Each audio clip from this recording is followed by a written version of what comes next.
Magandang araw mga kaibigan. Bigyan natin ngayon ng opinion, reaction itong post ng News 5, 12 minutes ago. Paliwanag ito ni Senator Lacson bakit biglang sinibak si General Torre. Dating PNP chief ito kaya alam niya yung kalakaran. Okay, he acted beyond his authority. Sumobra. Gumawa siya ng bagay-bagay na wala sa authority niya. Yon ang summary ni Senator Lacson. Inihayag ni Senator Ping Lacson na lumabag sa patakaran si Police General Nicolas Torre III nang hindi nito ipadaan kay President Bongbong Marcos ang desisyon na alisin si Police Lieutenant General Jose Melencio Nartates bilang Deputy Chief for Administration or Second in Command. Okay, ito ang payag.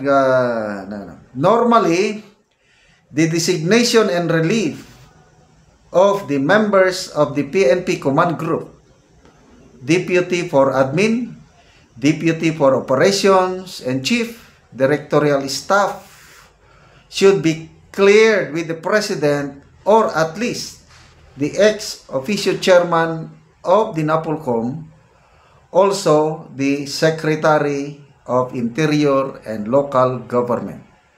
Saad ni Lacson na dati ring na silbing PNP chief.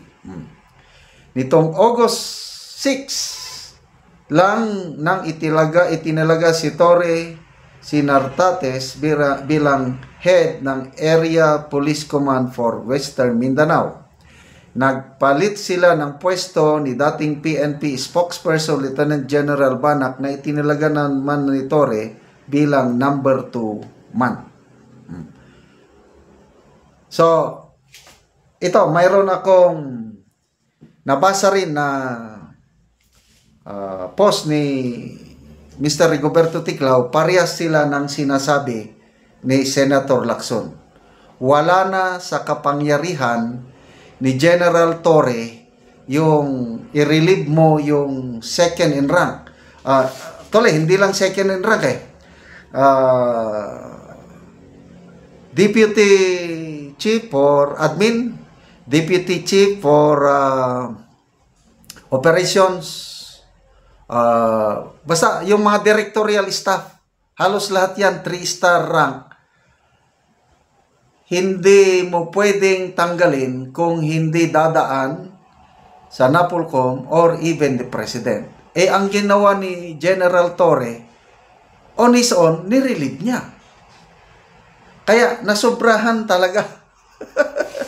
Ito yung post ni Mr. Rigoberto Ticlao.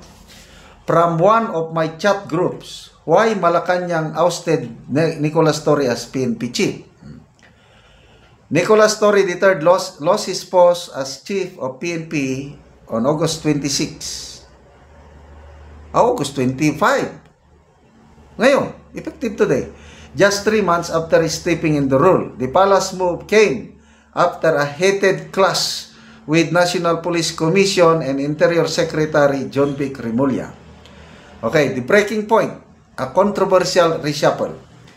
At the center of the conflict was Torre's decision to reshuffle senior police officers without NAPOLCOM's green light. Okay? On August 6, he reassigned Lieutenant General Jose Melencio Nartates Jr. to Western Mindanao and promoted Lieutenant General Bernard Banak into PNP's second highest post.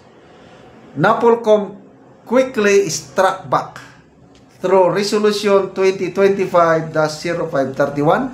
It ordered Torre to roll back the changes, stressing that third-level appointments needed commission approval. Torre refused to budge. Defiance in public view. Instead of backing down, Torre doubled down. On August 18 flag raising ceremony in Camp Crami, he introduced Banak in his new role and brushed off the issue as an administrative matter. his line. Ito yung kanyang speech eh. No order, no obstacle, no challenge can break our unity and our commitment to the nation, was widely read as a direct swipe at NAPOLCOM's authority. Kahit ako, nung mabasa ko itong mga ganito, sabi ko, wala ni, delikado. Na foresight ko na may mangyayaring pataasan ng sino ang masusunod, Torre o Rimulya? Nakita ko na, Rimulya will prevail. At ito na nga nangyari. Clash of authorities. The dispute underscored a deeper power struggle. While the President appoints the PNP chief, day-to-day supervision rests with the DILG Secretary and NAPOLCOM. Yun. So, alalahanin natin yun ha. Ang PNP chief, he is not, hindi yung lahat na lang gusto niya. Day-to-day operations ng police, sinusupervise yan ng National Police Commission. Yun ang nakalimutan ni General Torre. Torre's refusal to acknowledge that balance of power was seen as a challenge not only to NAPOLCOM but also to Rimulya, who had grown increasingly frustrated with what he reportedly viewed as Torre's arrogance and disregard for protocol. The palace steps in. On August 25, Executive Secretary Lucas Bersamin signed the order that sealed Torre's fate.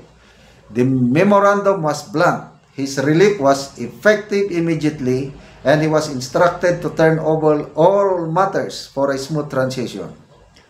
A short but eventful tenure, 85 days. Torre's term lasted for 85 days, yet it was marked by bold, sometimes heavy-handed decisions.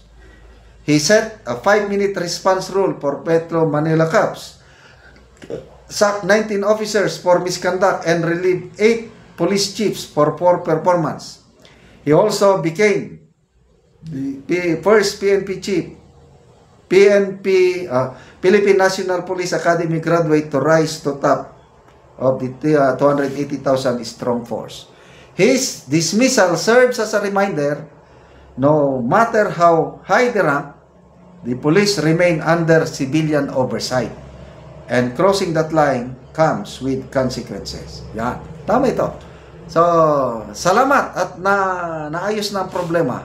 Kasi pag hindi nila ginawa ito, ano nang mangyari sa ating PNP? So, good luck kay General Torre sa kanyang future. Kung ano pa ang future niya sa Salamat sa inyong pagsubaybay mga kaibigan sa ating channel. Nakakatulong kayo ng maigi, malaki sa tribong Talandig ng Bukidnon dahil ang sweldo natin sa channel na ito is pantulong natin sa tribo. Namimigay tayo ng mga livelihood assistance, nagpapatanim ng saging lakatan at Arabica coffee. Panoorin nyo ang video na ito. So karon na ako diri sa area ni Kuya kay mag-abono siya kay ang kape nag-isa na kabulan karong adlaw. So makita gid nato nga nindot kayo ang kape. Ang abonohan na karon.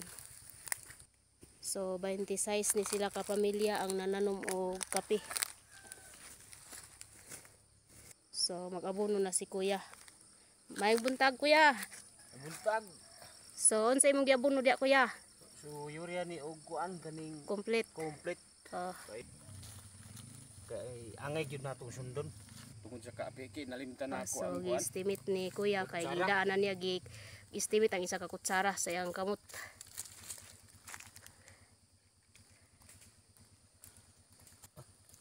Sa suporta. So Daghang salamat pud sa Ginoo na mo'y nagbendisyon nga nay hinabang nga moabot nga pang-alalay nga negosyo ano, para sa estudyante. so para na kay makasuporta sa imong anak. So si Kuya nananom siya kape kay naa siya anak mga estudyante. So si Kuya isa ni siya ka balo o siya lang ang nagsuporta sa iyang anak. So nananom siya ani sa kape kay tag 25 ka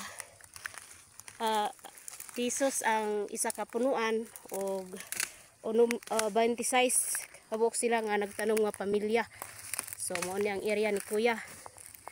So makita na to. So 300 ni ka punuan ang iya ha. So makita na to ang kape din niya din hi. So 26 sila ka pamilya. So ang seedling tag 25 ka pesos ang matag punuan o nagkabat og 12,105 ka seedling ang nakatanom na. So dako gid kay pasalamat ni kuya nga nakapananom na siya sa iyang kape aron na siya makasuporta sa iyang mga anak.